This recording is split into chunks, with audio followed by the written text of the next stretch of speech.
Hola a todos, bienvenidos a Zona Clínica, un espacio donde tratamos temas en entorno de la salud visual.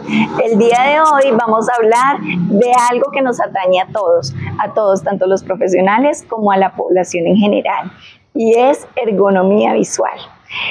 Y al pensar en ergonomía, automáticamente pensamos en la corporalidad, en el movimiento, en nuestro sitio de trabajo, en cómo estoy manejando mi cuerpo respecto a mis quehaceres laborales. Y sí, tiene relación, pero en este caso vamos a hacerlo específicamente en el entorno visual.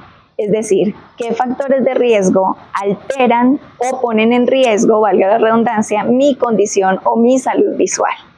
Para esto he traído una experta, ella se llama Diana Milena Piedrahita Morales, es optómetra colombiana, es más, estudiamos juntas, nos graduamos juntas, por lo tanto nos conocemos hace muchísimo tiempo y ahorita pues estamos trabajando juntas como docentes universitarias en el programa de optometría. Así que sé de la experiencia, sé que maneja muy bien el tema y que nos puede complementar ampliamente, tanto desde la perspectiva de los profesionales como desde la perspectiva del paciente, cómo el paciente puede prevenir alteraciones visuales y oculares y el profesional cómo puede, por supuesto, aportar desde el diagnóstico, el tratamiento y el manejo de estos casos.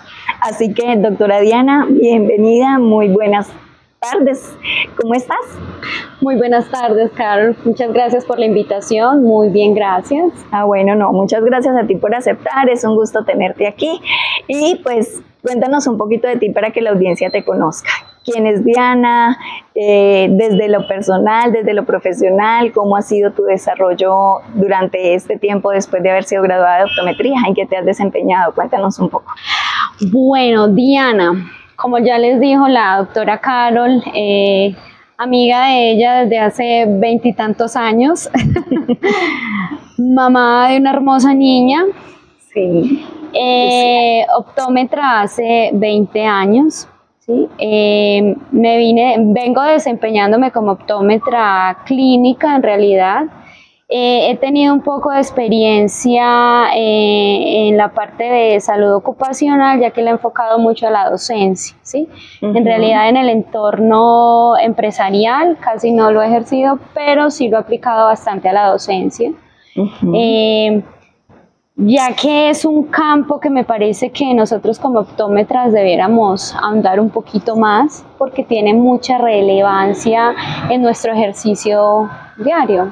Sí, yo creo que los optómetras tenemos muchos factores de riesgo ergonómicos desde la corporalidad, desde la parte física, pues por las posiciones que nos tocan, no solamente en el consultorio, a pesar de que las unidades de refracción tienen, digamos, unas dinámicas en que son eléctricas, uno las puede acomodar, subir, bajar, sin embargo, hay posiciones que son un poquito difíciles, sobre todo si son niños o si nos toca en una brigada.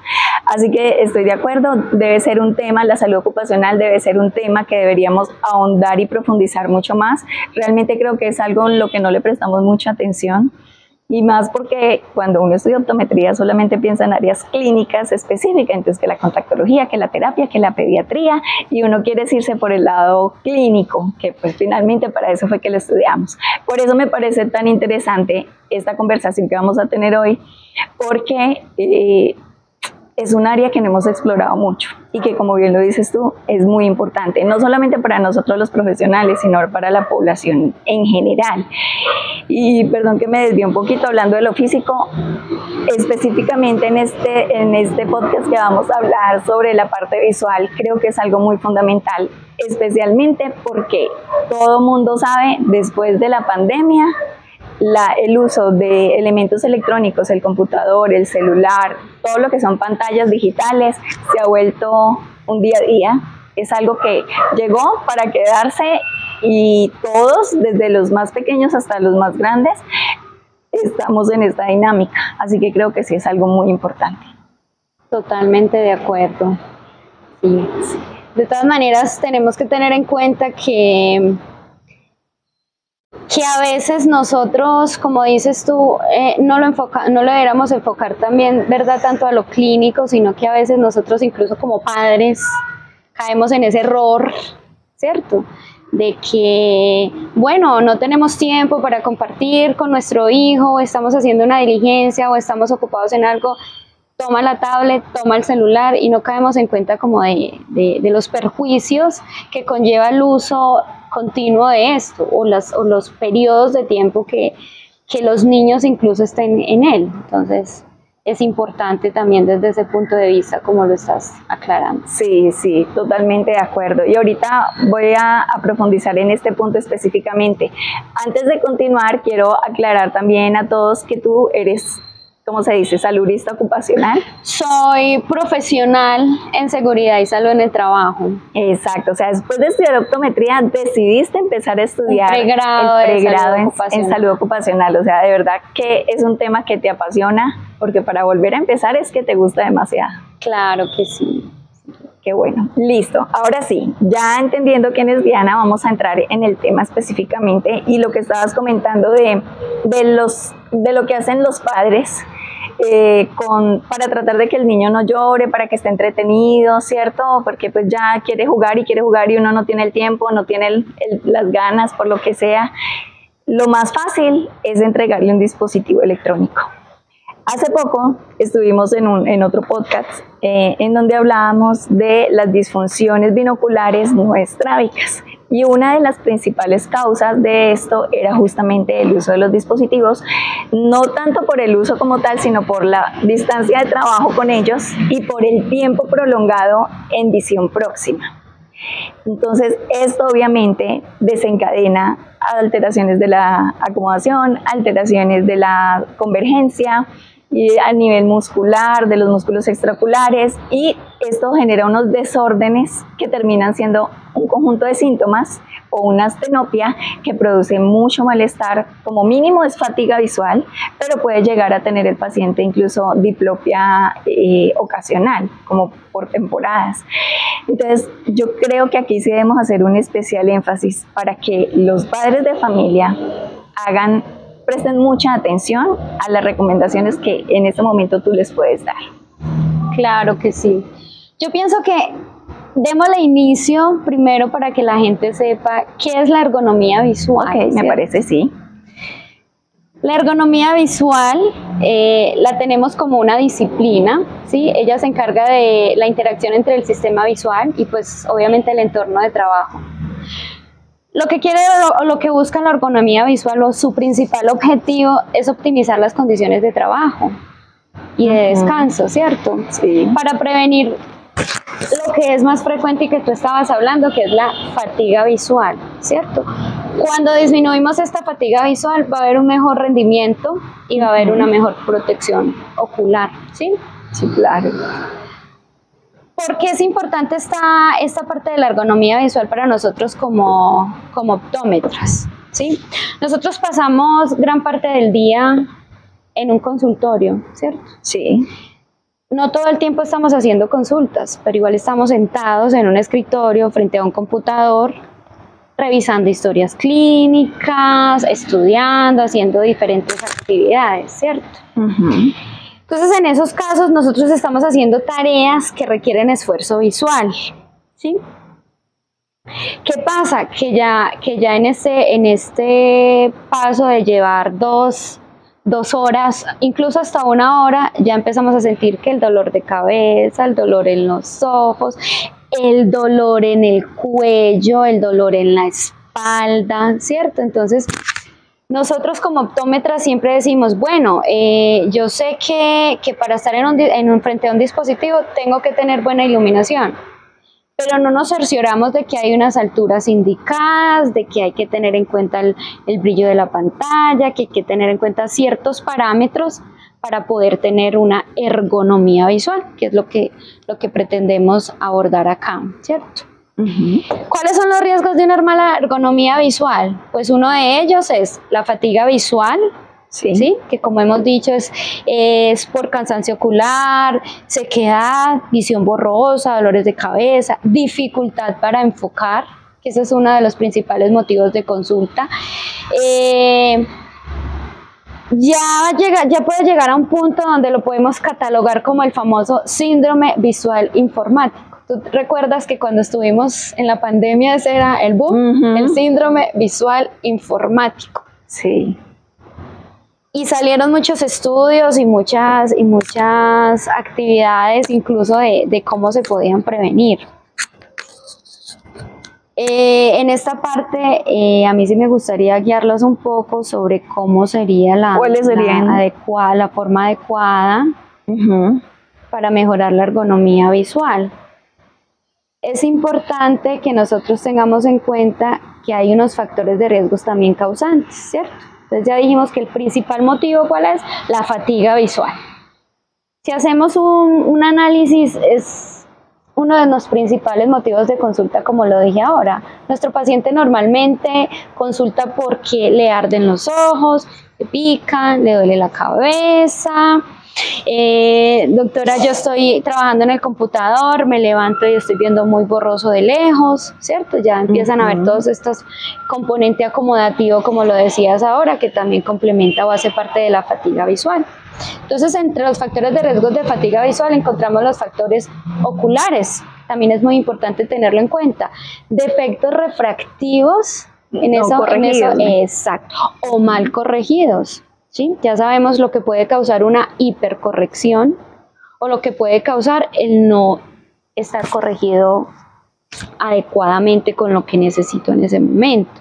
Las enfermedades oculares, pacientes con problemas de ojos secos, con glaucomas, con cataratas. La fatiga muscular, que tú lo decías ahora, el trabajo excesivo en visión cercana, ¿cierto? Que como lo dijimos ahora, lo conlleva una mala postura y un entorno de trabajo inadecuado para realizar esa actividad.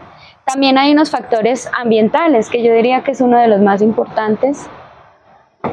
En este tiene que ver mucho la iluminación.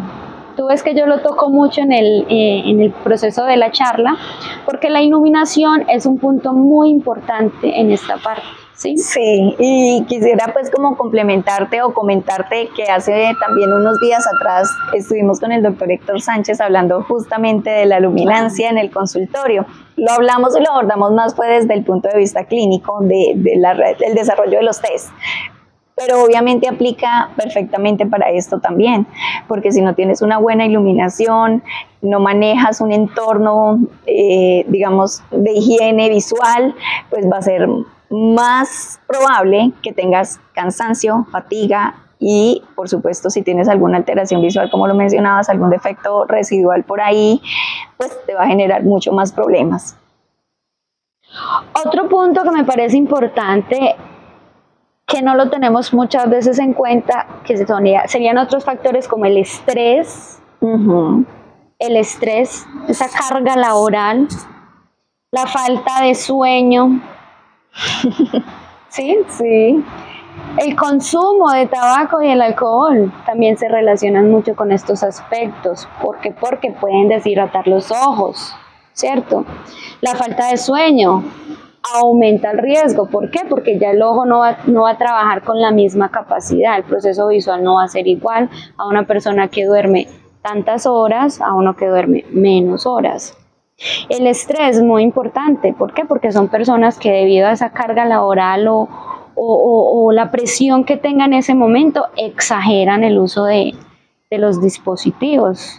No dimensionan y entonces pueden trabajar 4, 5, 6, 8 horas seguidas y 10, tienden 12 el riesgo hasta en el que 14. están expuestos. Sí, exactamente. Es verdad, es verdad. Ahora que hablas del estrés, también es muy conocido que el estrés genera edema o alteraciones a nivel de la mácula. Obviamente, si te genera eso, pues vas a tener mala visión y si aún así sigues esforzando, pues muy seguramente vas a tener unas complicaciones mayores. Es decir, entonces, doctora Diana, es muy importante controlar la distancia de trabajo, la iluminación, la posición de donde tengo las pantallas, ¿cierto? Lo ideal es que esté a la altura o levemente inferior de mi eje visual, para que el cuello no tenga que hacer una inclinación tan grande, porque entonces me voy a lesionar las cervicales, ¿cierto? Listo. Esto para tenerlo en cuenta en mi ámbito laboral e incluso en mi casa. ¿Es recomendable de pronto algunos tiempos de manejo de las pantallas o simplemente tener en cuenta unos periodos de descanso? ¿Qué nos recomiendas tú? Bueno, empecemos con la iluminación. La iluminación generalmente debe ser uniforme, ¿sí? Se recomienda preferiblemente luz natural en lo posible, ¿cierto? Nosotros tenemos que tratar de ubicar nuestros dispositivos electrónicos o nuestro lugar de trabajo donde no haya mucho reflejo, porque muchas veces cometemos el error de posicionarnos al lado de ventanas. Sabemos que llega el brillo del sol, eso también produce la fatiga, ¿sí? Por la dirección en la que llega. Sí. La iluminación del puesto de trabajo debe ser, como digo, específica, sin reflejos. Es importante que si vamos a trabajar en la noche o ya caída la tarde, nosotros, aparte de tener nuestra luz artificial, adicionemos una luz extra. Siempre se sugiere poner una lámpara, algo que dé mayor luz. La pantalla del ordenador es muy importante. Hay que manejar el brillo, el contraste, ¿sí? Ajustarlo a un nivel confortable. Ojo, tenemos que tener en cuenta si tenemos un defecto visual, que este vaya acomodado a mis condiciones visuales, ¿cierto? Sí, sí, sí. Importante también en la pantalla el manejo del tamaño de la letra. El tamaño de la letra también es muy importante, ¿sí? Hay personas que lo manejan muy grande, ya exagerados, o hay otros que lo manejan muy pequeño, ¿sí? Allá voy yo. Si yo sé que tengo un defecto visual, entonces debo proporcionar las condiciones de mi ordenador, del celular, de la tablet, a mis condiciones normales. Otra parte importante es el mobiliario, que tiene que ver con la silla, con el escritorio. Eso también es importante. La silla debe ser ergonómica, ajustable en la altura, preferiblemente con respaldo y descansabrazos. Es importante que en los pies tengamos los descansapiés, ¿sí? Porque no es bueno que las rodillas siempre estén inclinadas, ¿sí? Deben tener un medio levantamiento y eso ayuda también a la parte de la circulación. ¿Listo? Eso nos va a ayudar mucho en cuanto a lo del soporte lumbar, porque de todas maneras si yo tengo una mala postura, esos dolores se van encajando y automáticamente van subiendo al cuello y ahí sucesivamente vamos teniendo cambios, ¿sí? Cuando ya llegan a nuestro cuello, ya van a llegar a nuestra cabecita y ahí ya empezamos el proceso de fatiga también, ¿sí? El escritorio, la altura del escritorio debe ser ajustable a una altura adecuada, ¿sí? La superficie del escritorio preferiblemente ser amplia, ¿sí? Lo más cómoda posible. La postura, la espalda, lo que tiene que ver con espalda, hombros, cuello, cabeza. La espalda debe estar recta y apoyada en respaldo a la silla. Los hombros deben estar relajados y caídos, por eso es que es importante el descansabrazos. El cuello, como decías ahora, preferiblemente debe estar recto, alineado. La cabeza debe estar en una posición neutra y mirada dirigida hacia la parte superior del ordenador, ¿sí? Preferiblemente se dice que la pantalla debe llegar a la altura de nuestros ojos. Sí, ni más alta ni más baja, preferiblemente a la altura de nuestros ojos. La distancia que normalmente nosotros utilizamos de la pantalla está entre 50 y 70 centímetros, que es como la distancia adecuada para hacer un trabajo frente a una pantalla. Si estamos en un dispositivo, también debemos manejar y respetar esa distancia, por lo menos como mínimo 50 centímetros cuando estemos con la tablet o con el celular. También es importante esa distancia. Bueno, descansos, muy importante los descansos.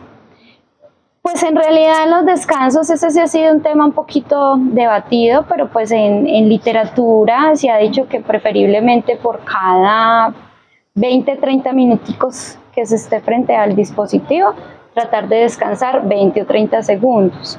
Es importante en el lapso de esos descansos retirar la mirada del dispositivo, hacer ejercicios de parpadeo, ¿sí? Porque como sabes que estamos frente al dispositivo, nuestro parpadeo disminuye, por lo tanto nuestra producción lagrimal también sufre cambios. Yo aconsejo mucho que cuando llevemos por ahí 45, una hora de trabajo, nos retiremos, nos paremos. Si tenemos la posibilidad de pararnos en una ventana, parémonos en una ventana, divisemos. Pero eso nos va a dar el descanso visual porque el ojo va a estar viendo distancias, tamaños, colores, formas. Eso le va a aportar descanso visual al ojo, ¿sí? Importante también, o las recomendaciones que se hacen, es hacer ejercicios, ¿sí? Hay un ejercicio que lo mandamos mucho a nuestros pacientes, que es el ejercicio de flexibilidad. Entonces vamos a fijar el paciente a 50 centímetros, no mentiras, 40 está bien, 40 centímetros, ponemos a fijar un detalle, a 3 metros ponemos a fijar un detalle más grande y hacer el ejercicio de activar, relajar, y eso nos va a ayudar también a un correcto descanso visual. Ok, mientras ibas hablando estaba yo aquí haciendo la lista de chequeo. Escritorio, no. Silla, generalmente no me recuesto. Es complicado. Brazos en los descansabrazos, jamás, siempre los pongo sobre la mesa. Distancia de trabajo, bueno, de pronto es así, por lo que siempre acostumbro poner los codos sobre la mesa para trabajar. No sé, siento como más descanso. Entonces sí me toca, obviamente, para poder tocar la pantalla y el teclado, me toca alejarlo para que me coincida con la distancia de mi brazo, porque es más como para mí con los brazos encima de la mesa. ¿Por qué? No sé, pero mi cuerpo descansa. Entonces yo siempre lo hago así. Pero sí, la iluminación no me fijo, siempre está por debajo. Mejor dicho, me rajé en la parte de ergonomía, así que lo voy a tener muy en cuenta para aquí en adelante. Tú dices algo muy importante, los movimientos repetitivos.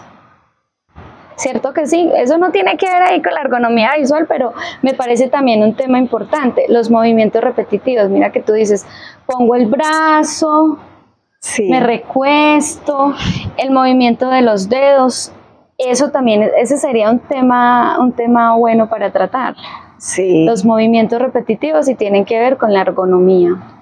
Sí, claro, y me imagino que eso de tanto hacer uno lo mismo en algún momento tiene que molestar. El cuello sí me molesta al final del día, estoy cansadísima.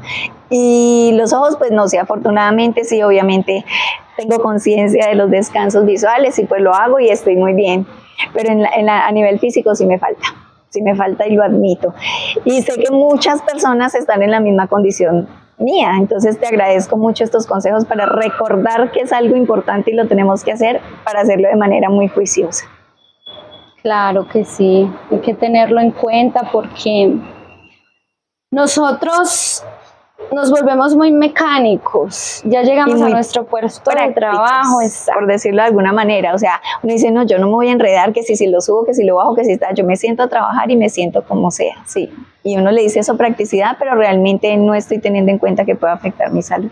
Exactamente, es cuando empezamos ya con el tiempo. ¿Por qué me está doliendo tanto la cabeza? Pero ¿por qué estos ojos?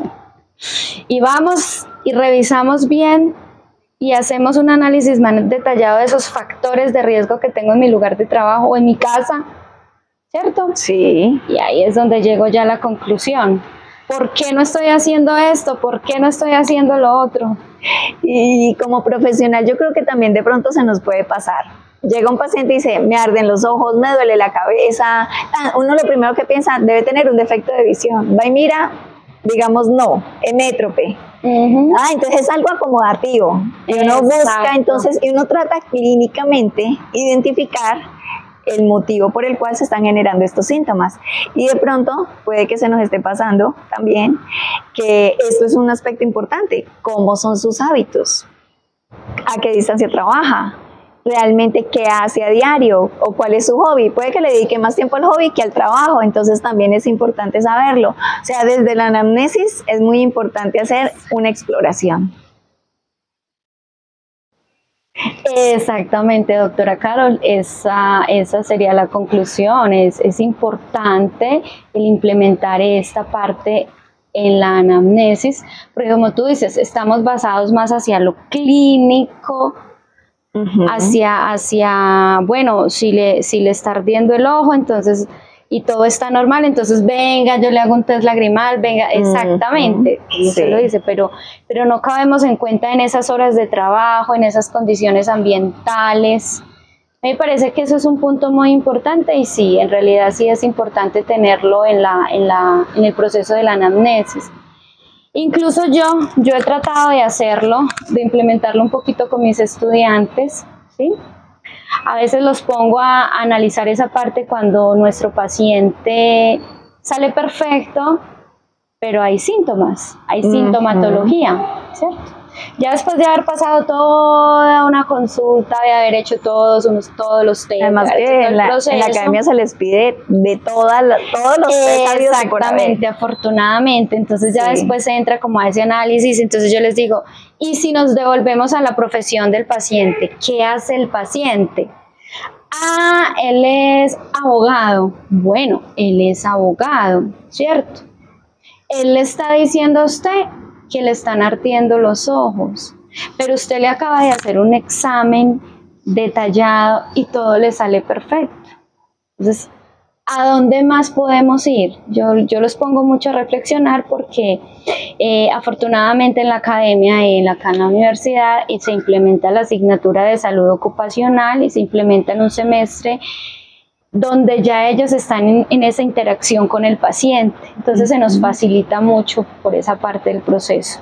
Pero sí he tratado de hacerlo, la verdad, como para que mejoremos esa parte de anamnesis y no nos enfoquemos solo a lo optométrico, sino que ahondemos un poquito más en esos aspectos. Sí, creo que es algo muy importante y un complemento que no podemos dejar pasar. Claro que sí.